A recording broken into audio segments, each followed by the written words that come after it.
and Chicago has issued a severe thunderstorm warning for Lee County in north central Illinois until 5:30 p.m. At 4:30 p.m., severe thunderstorms were located along a line extending from near Linden to 7 miles east of Hoopo, moving east at 25 miles per hour. Hazard, 60 miles per hour wind gusts and penny-size hail. Source, radar indicated. Impact, expects damage to roofs, siding, and trees. Locations impacted include Dixon, Walton, Amboy, Franklin Grove, Ashton, Sublette, Nelson, and Harmon, including the following Interstate 88 between mile markers 45 and 70. This includes Lee County Fairgrounds and Sauk Valley College.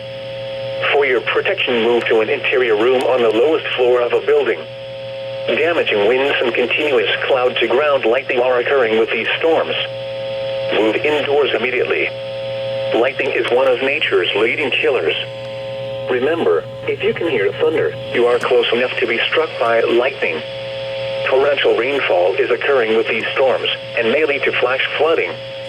Do not drive your vehicle through flooded roadways.